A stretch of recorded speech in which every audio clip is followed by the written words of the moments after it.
할렐루야. 만나서 너무 반갑습니다.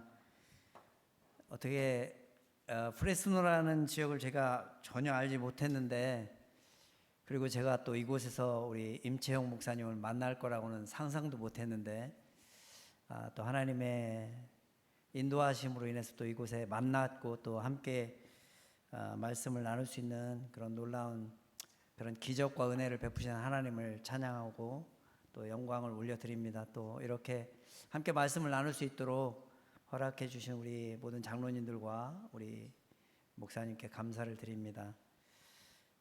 저는 목사님 소개해 주신 대로 멕시코에 발음하기가 좀 어렵죠. 아구아스 칼리엔테스라고 하는, 한국말로 하면 아구아스가 물이고 칼리엔테스가 뜨겁다는 뜻이 온천이라는 뜻입니다.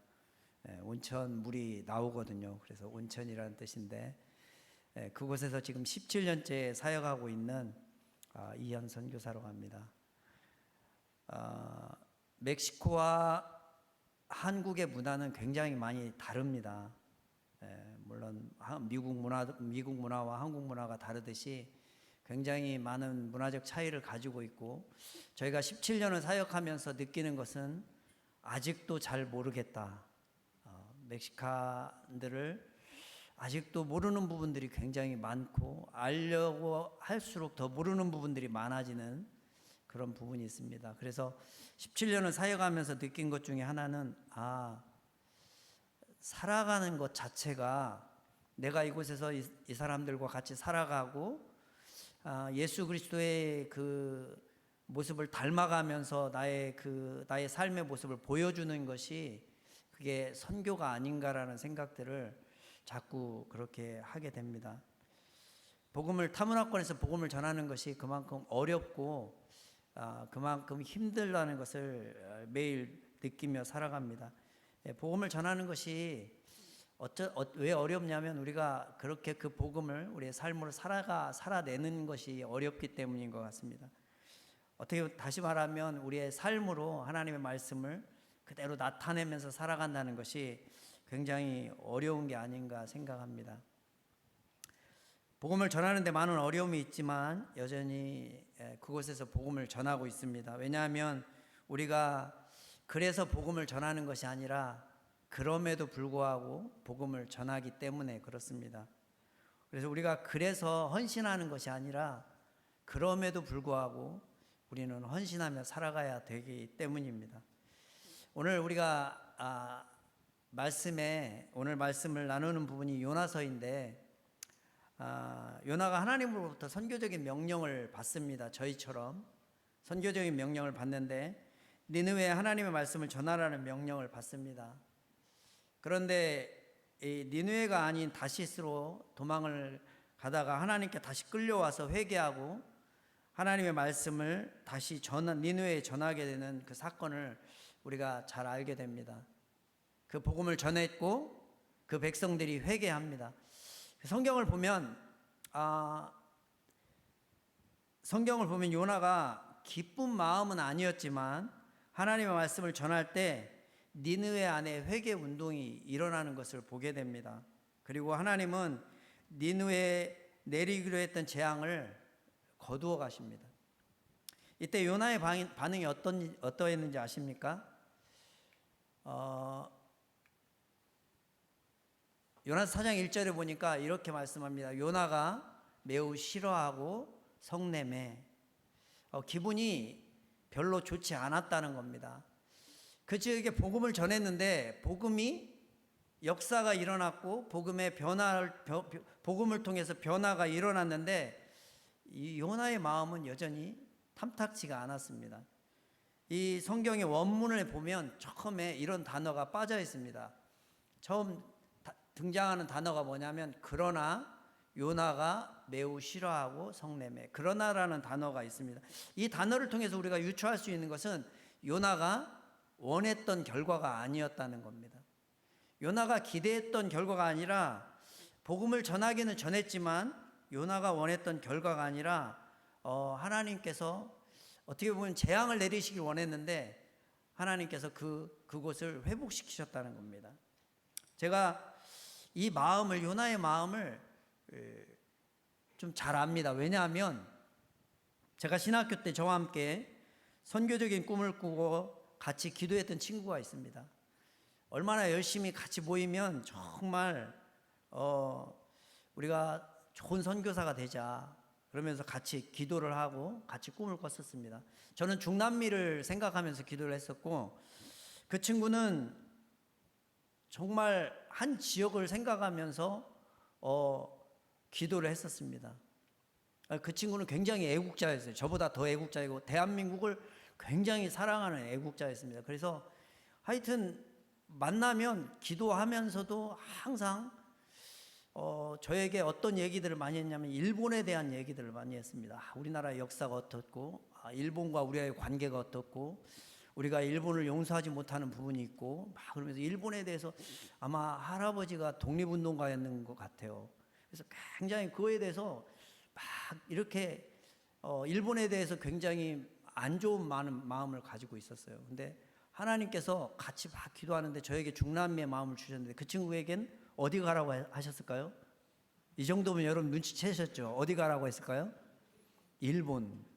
일본을 가라고 했습니다. 그 친구가 정말 마음에 갈등을 많이 했어요. 갔을까요? 안 갔을까요? 믿음으로 생각하면 갔을 것 같죠. 근데 안 갔습니다. 안 가고 지금 미국에서 목회를 하고 있습니다. 결국은 마음에 너무나도 부담감이 가고 그 일들을 본인이 정말 감당하기 어렵기 때문에 결국은 일본을 가지 못하고 결국은 목회를 다른 쪽으로 목회를 하게 됐는데, 제가 그 마음이 정말 이해가 가더라고요. 요나의 조국이 이스라엘의 적대국으로 잔인하게 유명한 곳이 바로 니느웨였습니다. 그곳에 가서 그곳 사람들을 회개시키고 그곳 사람들이 다시 회복하도록 그렇게 복음을 전하라고 하나님께서 말씀을 하시는 겁니다. 오늘 요나서 4장에 보면 우리가 좀 더 깊이 생각할 수 있는 몇 가지를 나눌 수가 있습니다. 우리가 사순절을 시작하는 이쯤에 정말 우리가 예수님의 모습을 닮아가면서 살아가는 것이 무엇인지, 우리가 알고 있는 것보다 삶으로 우리 하나님의 말씀을 나타내는 것이 얼마나 중요한지를 좀 다시 한번 우리가 함께 나누고, 또 우리가 멕시코 아과스칼렌테 선교지를 또 함께 나누면서 그 하나님의 사랑을 함께 나누기를 간절히 원합니다. 첫 번째로는 우리가 하나님의 성품을 아는 것과 하나님의 성품을 따라서 행동하는 것은 참으로 다르다는 것입니다. 크리스찬의 신앙생활은 하나님을 계속해서 알아가는 과정이라고 할 수 있습니다. 저는 우리의 신앙생활은 암과 삶을 줄여가는 과정이라고 생각합니다. 많은 사람들이 신앙생활을 한다라는 표현은 내가 알고 있는 하나님의 말씀과 내가 그 말씀으로 살아가는 그 삶이 간격이 좁아지는 것이 신앙의 성장입니다. 그래서 신앙의 성장이 없는 사람은 알면 있지만 삶이 없는 것, 암과 삶이 너무나도 멀어져 있는 사람은 신앙이 성숙하다라고 표현할 수가 없는 겁니다. 이 요나는 삶의 체험을 통해서 하나님은 어떤 분인지 정확히 알고 있었습니다. 우리만큼 너무나도 잘 알고 있었어요. 4장 2절에 보니까 여호와께 기도하여 이르되 여호와여 내가 고국에 있을 때에 이러하겠고 말씀하지 아니하셨나이까. 그러므로 내가 빨리 다시스로 도망하였사오니, 그 다음부터 이렇게 말합니다. 주께서는 은혜로우시며 자비로우시며 노하기를 더디하시며 인애가 크시사 뜻을 돌이켜 재앙을 내리지 아니하시는 하나님이신 줄을 내가 알았음이니이다. 요나가 하나님에 대해서 많이 들었겠죠. 어렸을 때부터 많이 들었기 때문에 하나님에 대해서 정확히 알고 있는 사람이 요나였습니다. 누구보다도 정확하게 하나님을 알고 있었어요. 자신의 민족이 섬기는 하나님, 자기가 믿는 하나님이 어떤 분인지에 대해서 이론적으로는 너무나도 정확히 알고 있었다는 겁니다. 그런데 하나님은 요나가 이론적인 신앙에 머물기를 원치 않으셨습니다. 다시 말해서 아는데 멈추는 신앙이 아니라 삶이 되기를 원하셨습니다. 우리가 하나님에 대해서 많이 압니다. 저희 멕시코에 선교를 할 때도 멕시칸들이 캐톨릭 인구가 참 많습니다. 보통 한 85%에서 90% 정도의 캐톨릭 인구라고 한다고 생각하죠. 근데 멕시칸 사람들은 그 캐톨릭들이 성경을 많이 읽지를 않습니다. 그리고 또 읽는다고 해도 암과 삶의 간격들이 굉장히 크다는 것을 많이 제가 목격했습니다. 그래서 그 알을 삶에 적용하며 살아갈 때 여러분 그 알미 능력이 되는 것입니다. 우리가 지금 알고 있는 이 말씀들, 그 말씀들을 우리의 삶에 잘 적용하며 살아갈 때 우리는 또 기적을 체험할 수가 있습니다. 이 멕시코는 스페인어를 사용합니다. 잘 아시죠? 여기 가까이 있으니까. 제가 보니까 이 프레스노에도 멕시칸들이 굉장히 많이, 남미 사람들이 굉장히 많이 사는 걸로 알고 있습니다. 저 아내가 선교지에 갈 때 저희는 스페인어를 전혀 알지를 못했습니다. 그런데 지금은 이제 부족하지만 스페인어로 설교도 하고 스페인어로 성경 공부도 시키고 아내도 스페인어로 여자들과의 모임도 갖고 주일학교 아이들도 가르치고 그렇게 사역을 하고 있습니다. 저희가 자랑하려고 하는 것이 아니라 저희가 처음 멕시코에 도착했을 때 사람들이 저희에게 목사님 하면서 뭘 질문을 하는데 도대체 무슨 질문을 하는지를 알지를 못하겠습니다. 여러분도 처음에 영어를 할 때 무슨 얘기인지 모르면 그냥 웃잖아요. 그죠? 저희도 뭐라고 하는지 모르니까 그냥 yes 하듯이 C라고 하거든요. 스페인어로는 C 그러고 말았는데 나중에는 막 그 앞에서 막 얘기하는 분이 제가 알아듣는 줄 알고 막 울기 시작하는 거예요. 더 곤란해지죠. 이제 왜 우는지를 모르니까 어떻게 위로를 할 수도 없고 그런 시간들을 보내면서 안 되겠다, 빨리 내가 언어를 빨리 습득해야 되겠다, 선교사인데 여기서 언어를 못하면 안 되겠다라고 생각해서 아내와 제가 밤에 열심히 공부를 했습니다. 그리고 그 다음날 나가서 그거 공부한 그 모든 단어들을 그 다음날 나가서 다 사용했어요. 그리고 그 다음날 또 저녁에 와서 또 공부하고 그 다음날 가서 또 사용했습니다. 그리고 나니까 언어가 굉장히 빨리 늘더라고요. 그래서 그 이후에 한 두세 달 지난 이후부터는 막 설교를 하기 시작했고 어떻게 보면 굉장히 빠른 거죠. 제가 드리고 싶은 말씀은 저희가 만약에 그냥 저녁에 공부하고 부끄러워, 내 말 못 알아들을 거야, 그래서 제가 나가서 그 사람들과 얘기하지 않았다면 언어가 늘지 않았을 거라는 겁니다. 우리가 많이 알고 있어요. 하나님의 말씀 많이 알고 있지만 부끄러워, 나 같은 사람이 내가 얘기한다고 뭐가 역사가 일어나겠어? 내가 알고 있는 것들을 삶에 적용하지 않기 때문에 우리 안에 기적이 일어나지 않는다라는 겁니다. 우리가 분명히 많이 알고 있지만 그것을 우리의 입 밖으로 내지 않고 우리의 삶을 통해서 표현하지 않기 때문에 기적이 일어나지 않는다라는 겁니다. 마찬가지로 그렇게 했기 때문에 언어가 늘었다는 거예요. 알미 삶이 되어야 합니다. 하나님의 말씀을 배우고 그것을 적용하며 살아가야 합니다. 그때 하나님의 말씀이 기적이 되는 것입니다. 저희가 부족하지만 멕시코 아구아스칼리엔테스, 지금 멕시코의 지도를 보면 딱 중앙에 위치해 있는 도시입니다. 높이는 한 1980m, 그러니까 우리나라 한라산 꼭대기 정도에 있는 높이에 있는 도시입니다. 인구는 지금 한 130만 정도 인구, 그렇게 큰 도시는 아닙니다. 그런데 아주 자그마하지만 아주 아름다운 도시입니다. 저희가 그곳에서 사역을 하고 있는데 저희는 교회를 먼저 개척했습니다. 처음에 선교지에 들어가서 제가 목회자로서 목회를 하다가 한국에서 멕시코로 바로 파송을 받았기 때문에 처음에 제가 할 수 있는 일은 교회를 세우는 일이었습니다. 그래서 처음에 가서 첫 번째 교회를 세운 교회 이름이 아름다운 낙원 교회입니다.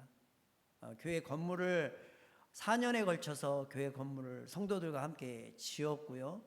2층으로 이쁘게 지었습니다. 코로나가 오기 전까지는 한 280명에서 300명 정도 예배를 드렸고요.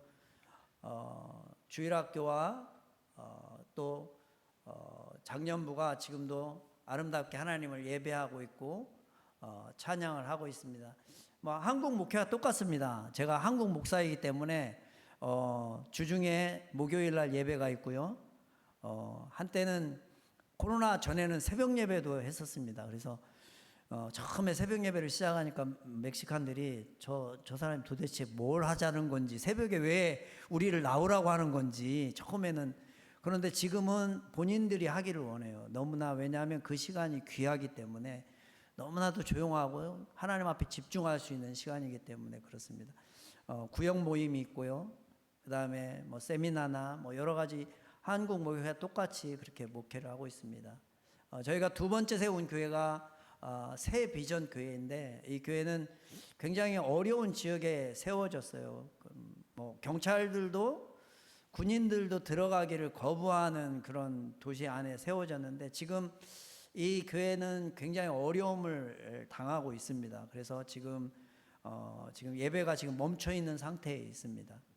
기도를 많이 해주시면 좋을 것 같습니다. 어린이 사역들을 많이 하고 있고요. 주변에 전도들을 많이 하고 있는데, 이 지역이 어려운 이유는요, 지금 거의 건물들이 다 여기에서는 이제 우리 표현으로는 도둑이 많다라고 하죠. 건물들을 다 창문도 뜯어갑니다. 창문도 뜯어가고 심지어는 변기도 뜯어가요. 사람이 없으면. 그 정도로 해서 지금 굉장히 삭막해지고 굉장히 어려워지고 있는 도시라서 사람들이 다 떠나가고 있습니다. 도저히 살 수 없기 때문에 이 지역에서, 그래서 교회도 어려움을 많이 당하고 있습니다. 세 번째 교회는 저희가 삶으로 증명하는 교회인데, 저희가 첫 번째 교회와 두 번째 교회는 어려운 지역에 세웠어요.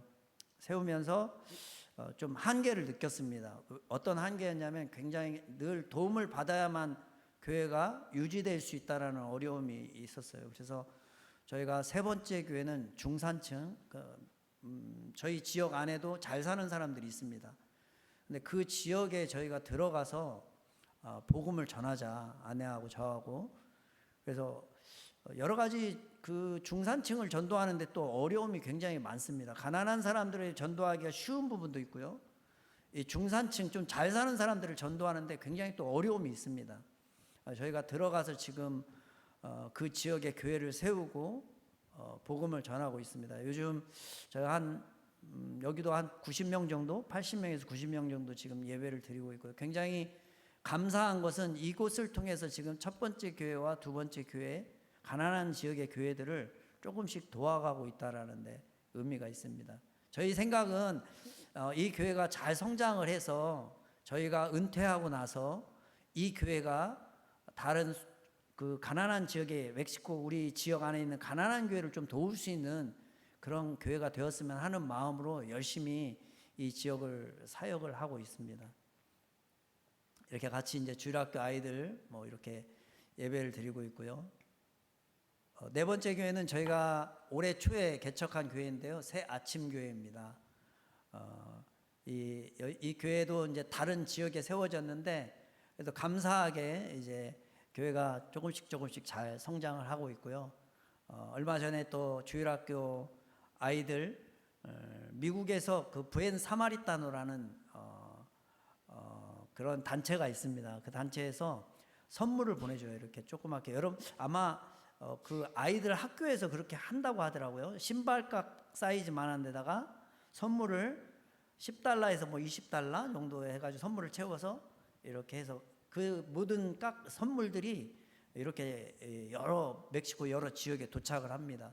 그래서 저희가 그걸 받아서 4주 동안 아이들에게 말씀을 전하면서 이제 4주 동안 다 참석한 아이들에게 그 선물 하나씩 주는 그런 이벤트를 하는데 꽤 많은 아이들이 오게 되고 그곳에서 또 예수님을 알게 되는 아이들이 굉장히 많습니다. 혹시 여러분의 자녀의 학교에서 그 일들을 하고 있다면 적극적으로 많이 좀 후원해 주시면 감사하겠습니다.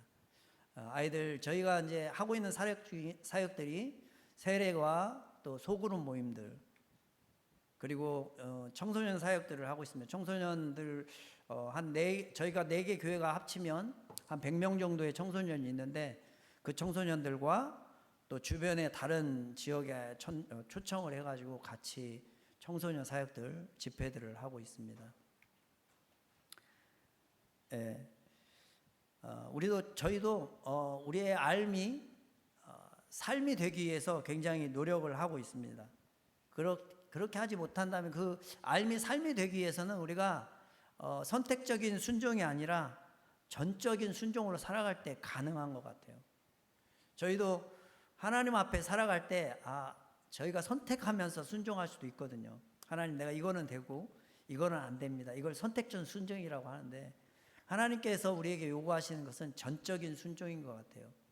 우리가 생각하지 말고 하나님 말씀이 요구하는 부분에 대해서 우리가 전적으로 순종하는 것을 하나님이 원하신다는 겁니다. 그럴 때 우리의 삶이 되고 우리의 삶이 성숙한 삶으로 이어져 갈 수 있다라는 겁니다. 마태복음 13장에 씨 뿌리는 비유가 나오죠. 길가에 뿌려진 씨와 돌밭에 뿌려진 씨, 그리고 가시밭, 마지막에 좋은 땅에 뿌려진 씨. 이 성경에서 우리가 이 좋은 땅에 뿌려진 씨로 인해서 30배, 60배, 100배의 열매를 얻었다고 말씀을 하고 있습니다. 많은 사람들이 이 말씀을 물질적인 축복으로만 해석하는데 이것은 영적 성숙으로 우리가 이해할 수도 있습니다. 우리가 하나님의 말씀이 우리 마음속에 임할 때 우리가 30배, 60배, 100배의 성장이 일어난다고 말씀합니다.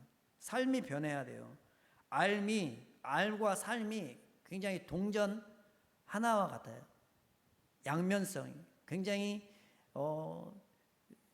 양면선처럼 하나처럼 되어야 합니다. 고린도전서 6장 19절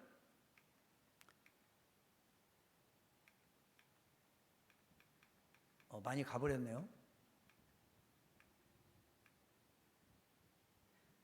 맞히면 안 되죠? 어디로 가야 되죠? 죄송합니다. 뒤로 가야 되는데 다시 좀 돌려주실래요? 제가 이걸 안 써봐가지고.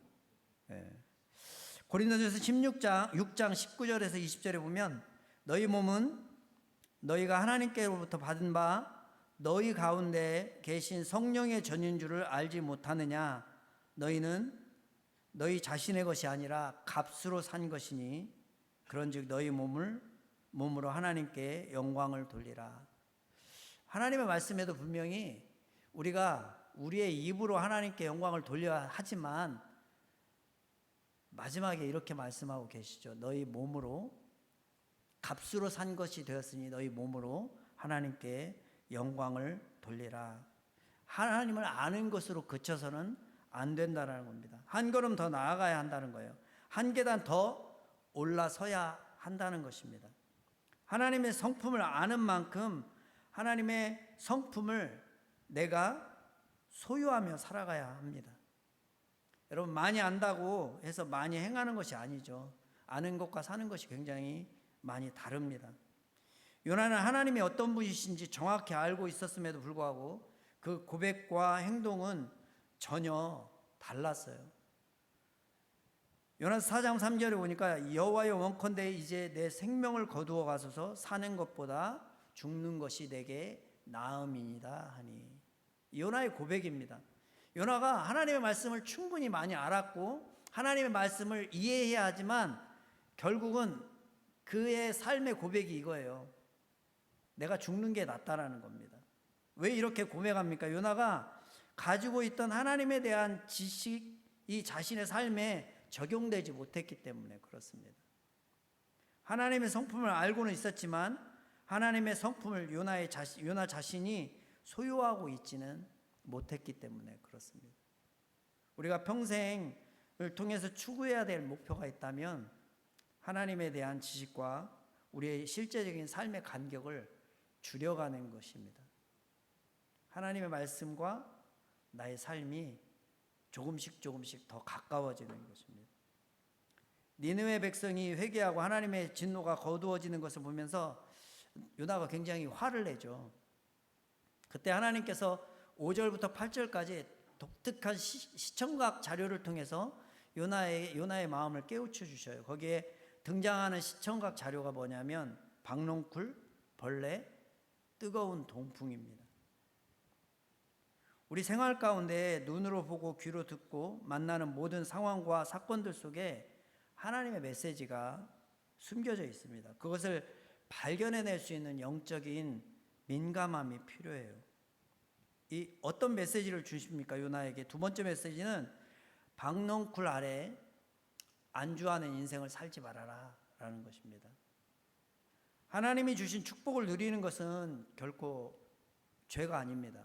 잘못이 아닙니다. 여러분이 하나님께서 여러분에게 주신 물질의 축복, 또 건강의 축복, 자녀의 축복, 이 모든 것들을 잘 누리는 것은 그것은 잘못된 것이 아닙니다. 하지만 축복을 누리는 것보다 더 중요한 것은 하나님이 주신 축복으로 어떻게 살아가느냐 하는 것입니다. 하나님이 나에게 축복을 주셨다면 그 축복을 가지고 내가 어떻게 살아가느냐가 중요합니다. 하나님께서 떼약볕에서 고생하는 요나를 위해서 풍성한 박농쿨을 예비하셨어요. 다시 말하면 시원한 그늘을 만들어 주셨습니다. 그러자 요나가 박농쿨로 인해서 심히 기뻐했습니다. 왜냐하면 자기가 쉴 만한 곳이었고 시원했고 이제 내가 한숨을 돌리게 됐기 때문입니다. 그런데 그 안에 머물러서 하나님께서 주신 소명을 망각하고 있었다는 겁니다. 성경에 보니까 하나님이 벌레를 예비하사 이튿날 새벽에 그 박농쿨을 갉아먹게 하심에 시드니라. 그가 너무나도 즐거워하고 그리고 안주하고 있을 때 그 박농쿨을 다 갉아먹습니다. 요나가 화를 내죠. 근데 여러분, 박농쿨을 준비하신 분도 하나님이시지만 박농쿨을 준비한 그 박농쿨을 걷어가신 분도 하나님이시라는 겁니다.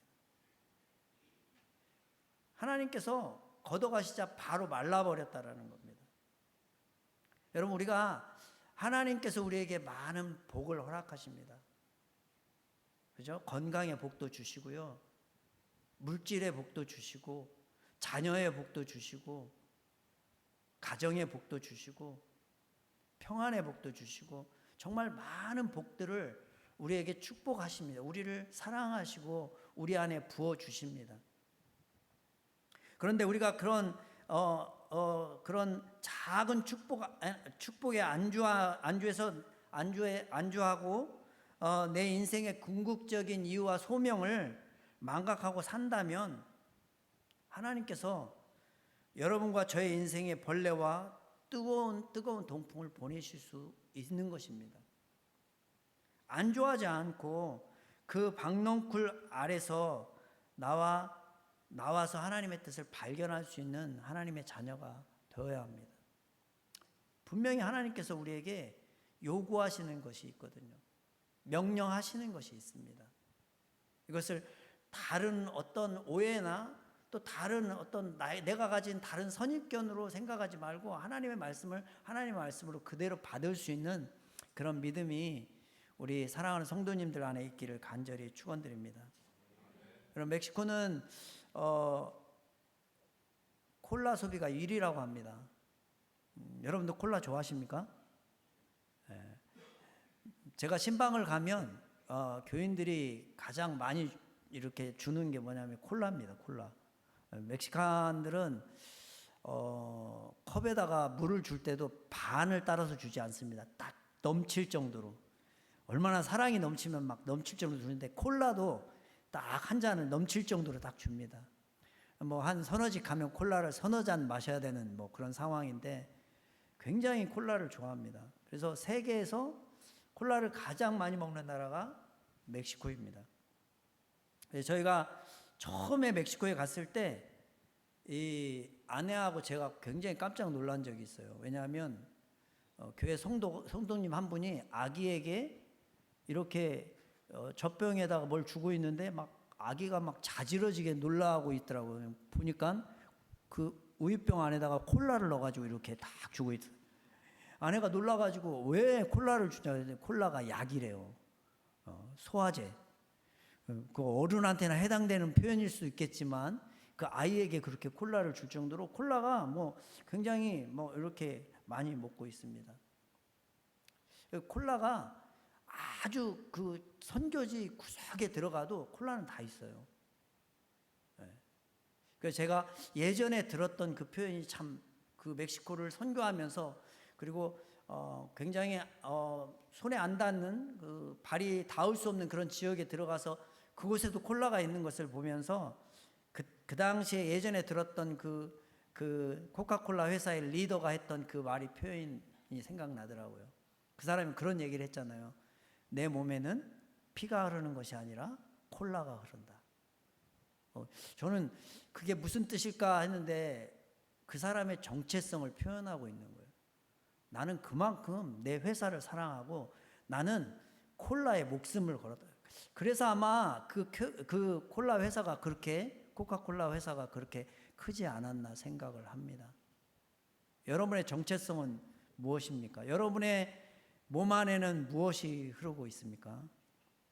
콜레스테롤이 흐르고 있습니까? 뭐가 흐르고 있습니까?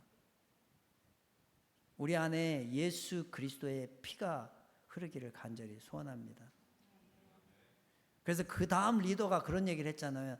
나의 경쟁 상대는 청량음료가 아니라 물이다. 얼마나 대단합니까? 그 정도로 그 안에 자신의 삶의 정체성이 정확했다라는 겁니다. 우리 그리스도인들이 세상에 나가서 세상 사람들과 싸워서 영적으로 이기지 못하는 이유 중에 하나는 우리 안에 확실한 정체성이 없기 때문에 그렇습니다. 세상 속에 나가서 세상 사람들과 비슷하게 살아가는 이유는 우리 안에 정확한 정체성이 없기 때문에, 내가 예수 그리스도 하나님의 자녀라는 정확한 정체성이 없기 때문에 세상에 나가면 막 흔들리고 세상 사람들의 얘기를 들으면 막 흔들리고 나의 자녀들을 세상 사람들의 모습처럼 키워내려고 하고 막 그렇게 된다라는 것입니다. 우리 안에 예수의 피가 흐르기를 간절히 소원합니다. 예전에 얼마 전에 제가 그 인터뷰 어떤 우리 여러분들 잘 아지만 축구 선수 손흥민 선수 인터뷰를 들었는데 그 손흥민 선수가 이렇게 얘기를 하더라고요. 아시죠? 축구 선수 손흥민 선수. 그 선수가 이런 얘기를 하더라고요.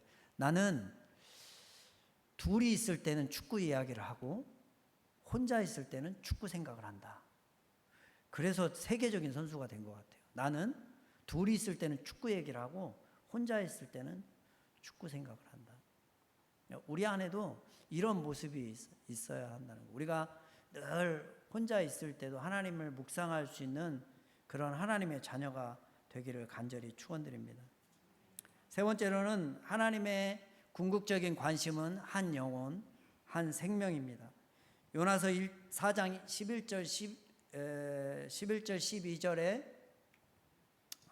죄송합니다. 여호와께서 이르시되 내가 수고도 아니하였고 재배도 아니하였고 하룻밤에 났다가 하룻밤에 말라버린 박농쿨을 아꼈거든 하물며 이 큰 성읍 니느웨에는 좌우를 분별하지 못하는 자가 12만 명이요 가축도 많이 있나니 내가 어찌 아끼지 아니하겠느냐 하시니라. 이 말씀 우리가 잘 생각해 보면 하나님의 관심이 어디에 있는지를 분명히 이해할 수 있습니다. 요나에게 하나님께서 하시고자 하는 말씀이 무엇인지 분명히 알 수 있습니다. 하나님의 마음은 한 영혼에 있다라는 겁니다. 한 영혼. 하나님의 가장 큰 관심은 한 영혼에 있습니다. 한 생명에 있습니다. 하나님의 품을 떠난 자녀들이 하나님께로 돌아오는 것입니다. 우리가 가장 우리 하나님의 가장 큰 관심이 또한 여러분의 관심이 되기를 간절히 축원드립니다. 저희가 함께 사역하고 있는 목회자들입니다. 이 중에 두 가정은 마약 중독자였습니다. 이쪽 제일 오른쪽에 여러분이 볼 때 왼쪽 제일 왼쪽에 있는 머리가 없는 친구 있잖아요. 머리카락이 없는 친구. 이 친구는 이 친구와 아내는 미국에 살다가 미국에서 마약을 하고 마약을 해서 추방을 당해서 멕시코로 온 형제입니다. 이 멕시코에 와서 이제 하나님을 만나고 그리고 목회자로 헌신을 하겠다고 하고 지금 이제 신학교에서 3학년을 3년째 공부를 하고 있습니다. 굉장히 쉽지 않습니다. 멕시칸들이 신학을 공부한다는 게 여러 가지 조건들이 어렵습니다. 뭐 경제적으로도 그렇고요. 또 여러 가지로 환경적으로도 굉장히 쉽지 않습니다. 그래서 지금 3년째 잘 공부를 하고 있고 열심히 지금 목회를 배우고 열심히 잘 사역을 하고 있습니다. 여기 이 네 가정이 같이 저희까지 네 가정이 함께 지금 교회들을 사역을 하고 있습니다. 저희가 또 하고 있는 사역 중에 하나는 음식을 나눠주는 사역입니다. 멕시코에서는 꼬메도르라고 표현하는데 이 사역을 저희가 진행을 하고 있습니다. 왜냐하면 저희가 이 사역은 코로나를 지나고 나서 사역하기 시작했는데 코로나 때 가정들이 많이 무너졌고요. 코로나 때 경제적으로도 더 심하게 어려움을 겪는 가정들이 많아졌습니다. 그래서 아이들이 그때부터 밥을 못 먹는 아이들도 굉장히 많아서 저희가 이 사역을 시작하게 되었고 지금 이 아이들이 이제 와서 밥을 먹는데 이제 부모들도 같이 따라서 와서 먹는 부모님들도 있습니다. 어른들도 와서 먹기 때문에 이제 그래도 어떻게 아이들만 줄 수 없기 때문에 어른들도 같이 와서 밥을 먹습니다. 많이 올 때는 한 50명 정도 와서 먹기도 하고 뭐 매일 인원수는 다르지만 그래도 와서 먹고 저희가 같이 또 기도 제목을 나누고 또 기도해 줄 수 있는 기도가 필요한 사람들 아이들은 또 기도해 주고 상담해 주고 그렇게 해서 결국은 교회로 초대해서 또 같이 신앙생활하는 그렇게 그 사역을 위해서 그렇게 꼬메도르 사역을 지금 진행을 하고 있습니다. 지금 현재는 한 곳에서 진행을 하고 있고요. 저희가 형편이 되는 대로 다른 지역들도 계속 확장해 나가려고 생각을 하고 있습니다. 아이들이 굉장히 좋아해요. 뭐 별거 아니지만 음식이 뭐 화려한 음식은 아닙니다. 뭐 그렇지만 먹을 수 있다는 것에 대해서 감사하고 함께 기도하고 그렇게 먹으면서 사역을 하고 있습니다. 아이들을 좀 가르치는 사역도 좀 하고 있는데 이 사역도 하여튼 모든 사역들이 그렇지만 어려움들이 참 많이 있습니다. 왜냐하면 가르칠 때 저희만 할 수 있는 것이 아니라 교사들을 또 모아야 되고 그렇기 때문에 참 그런 과정들이 어렵습니다. 그래서 이 방과 후에 아이를 가르치는 사역을 또 위해서도 좀 기도해 주시면 감사하겠습니다. 저희가 마약센터 협력 사역을 하고 있는데요. 여기에는 30명에서 때로는 한 40명 사이에 11세에서 16세 여자 아이들만 있는 마약센터입니다. 여기는 마약 중독자, 알코올 중독자 아이들만 옵니다. 그래서 여기에서 이제 좀 훈련을 받고 그 다음에 밖으로 나가게 되는데 이 아이들의 대부분의 부모님들이 마약 중독자이고 또 알코올 중독자입니다. 그래서 굉장히 다시 회복하는데 굉장히 어려움을 가지고 있습니다. 그래서 저희가 이 마약 사역들을 굉장히 오랫동안 돕다가 올해 초에 작년 말부터 저희가 그런 생각을 했습니다. 왜냐하면 아이들이 나가면 다시 마약센터로 돌아와요. 80에서 90% 아이들은 다시 마약센터로 돌아옵니다. 왜냐하면 이 아이들이 갈 곳이 없습니다. 아이들이 마약센터에서 어느 정도 훈련을 받고 이제 마약을 좀 멀리하겠다고 결단하고 나와서 돌아가는 곳이 자기 집이에요. 자기 집에 가면 여전히 자기 아버지와 어머니와 삼촌은 마약을 하고 있습니다. 그리고 알코올 중독자이고요. 그곳에 가면 또다시 마약을 하게 되고 알코올을 하게 되는 겁니다. 저희가 그 아이들을 어떻게 할까 고민하다가 저희가 쉼터 사역을 위해서 지금 기도를 하고 있습니다. 그 쉼터 사역이라는 것은 그 아이들이 나와서 2년, 최대 2년 동안 머물 수 있는 장소를 저희가 마련하는 겁니다.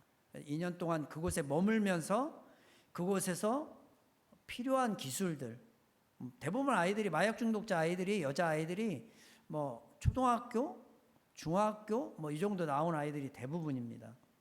그리고 이미 12살 때 임신을 하고 아이가 하나, 조금 큰 아이들은 아이가 둘 뭐 이렇게 있는 아이들도 많이 있습니다. 그래서 그 아이들이 뭐 학교에 돌아가서 공부하는 것이 어려워요.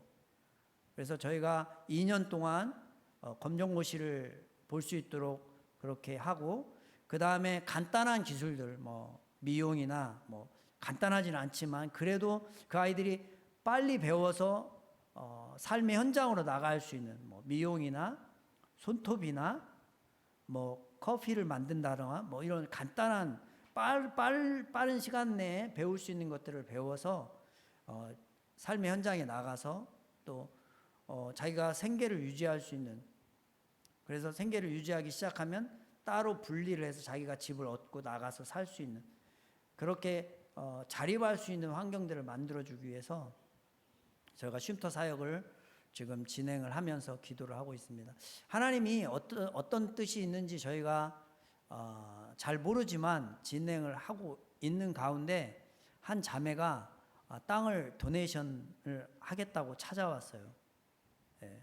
너무나도 감사한 일이고, 그래서 그 땅을 통해서 저희가 이제 시작을 하려고 하고 있었는데, 그 자매가 가지고 있는 땅이 가족들이 함께 소유하고 있는 땅인데 가족 안에 분쟁이 또 일어났어요. 그래서 제가 이렇게 말씀드리는 것은 좀 생각나실 때 기도를 해주셨으면 하는 마음으로 말씀을 드립니다. 하나님이 어떤 마음을 어떻게 진행을 하시는지 모르겠지만 현재는 그 가족 간의 분쟁으로 인해서 지금 땅을 도네이션 하는 부분들이 멈춰 있는 상황입니다. 저희가 이 사역도 지금 진행을 못하고 멈춰 있는 상황이에요. 땅이 있어야지 이제 그 다음 사역들이 진행이 되는데 그렇게 되지 못하는 가운데 있습니다. 여러분들이 생각나실 때마다 기도해 주셔서 이 사역들이 올해 안에 진행될 수 있도록, 왜냐하면 지금 이 사역을 이미 저희가 그 마약센터 안에 소개를 했고 이 사역이 시작되기를 기다리는 아이들이 있어요. 그래서 저희가 시작되면 빨리 이곳에 와서 또 함께 지내면서 자립을 꿈꾸는 아이들이 있는데 이 일들을 위해서 많이 기도해 주시면 감사하겠습니다. 고린도서 10장 31절에 보면 그런즉 너희가 먹든지 마시든지 무엇을 하든지 다 하나님의 영광을 위해서 하라. 우리가 하나님 앞에 섰을 때 제가 그런 생각을 해봤습니다. 하나님이 과연 저에게 무엇을 물을까? 그죠? 저에게 그런 거 묻지는 않으실 것 같아요. 너희 딸들은 어떻게 키웠어? 뭐 이런 거 묻지는 않을 것 같아요. 우리 애들이 많이 관심 갖는 부분들. 너 세상에 살 때 뭐 어떤 집에 살았어? 절대 이런 거 하나님은 묻지 않으실 것 같아요. 심지어는 뭐 교회 몇 개 세웠어? 이런 것도 묻지 않으실 것 같아요. 하나님이 제가 말씀을 통해서 느끼는 그리고 생각하는 하나님은 딱 한 가지 물으실 것 같아요. 너 내가 만든 그 구원의 방주 안에 몇 명이나 초대했어? 왜냐하면 하나님의 관심이 한 영혼이기 때문에. 우리의 관심이 여러 가지로 흩어져 있지만 하나님의 관심은 한 영혼이라는 사실을 우리가 느낄 수가 있습니다. 하나님의 우선순위가 무엇인지도 우리가 알 수가 있다라는 것입니다. 한 영혼이 돌아오는 것을 하나님이 너무 기뻐하셔요. 그래서 스바냐 선지자가 이렇게 말하죠. 너희 하나님 여호와가 너희 가운데 계시니 그는 구원을 베푸실 전능자시라. 그가 너로 인하여 기쁨을 이기지 못하게 하시며 너를 잠잠히 사랑하시며 너로 인하여 즐거이 부르며 기뻐하시리로다. 말씀해 보니까 너로 인하여 기쁨을 이기지 못하고 너 때문에 즐거워하고 너 때문에 기뻐한다. 뭐 다른 것 때문에 말하는 것이 아니라 너 한 영혼 때문에 그렇게 기뻐하신다라고 말씀을 하고 계십니다. 여러분, 저는 멕시코에서 선교하는 선교사이고요. 여러분들은 또 프레스노에 살고 있는 믿음의 성도님들이십니다. 우리가 다른 지역에 살고 있지만 우리가 동일하게 가져야 되는 동일한 마음 한 가지는 한 영혼에 대한 마음이라는 겁니다. 한 영혼을 사랑하고 한 영혼이 하나님께 회복되기를 소원하는 그 마음을 가지고 우리가 함께 살아야 한다는 겁니다. 한국교회 가면 요즘은 쉽게 얘기하는 말들이 있어요. 이제 한국교회 부흥은 끝났다. 뭐 이렇게 표현합니다. 한국교회는 끝났어. 뭐 한국의 이민교회는 이제 절대 부흥하지 않아. 그렇게 뭐 솔직히 많이들 얘기를 합니다. 그런데 저는 절대 그렇게 생각하지 않습니다. 멕시코 땅에 역사하시는 하나님이 이곳에서 역사하실 줄 믿습니다. 단 한 가지 우리가 가져야 할 생각들은 있다라는 겁니다. 그건 뭐냐면 우리가 한 영혼에 대한 안타까움들. 멕시코 땅에서 한 영혼에 대한 안타까움을 가질 때 그곳에 부흥이 일어나거든요. 한국교회 그리고 이민교회 안에 그런 좀 절망적이고 부정적인 생각들이 있는 그 이유는 우리 안에 한 영혼에 대한 안타까움과 또 우리 안에 한 영혼을 사랑하고 한 영혼을 하나님 앞으로 이끌어 오려고 하는 그런 마음들이 식어졌기 때문이 아닐까 생각을 합니다. 우리 사랑하는 프레스노 한인 장로교회 모든 성도님들, 이곳에 함께 계신 모든 성도님들 마음 안에 한 영혼에 대한 사랑하는 마음이 크기를 간절히 축원드립니다.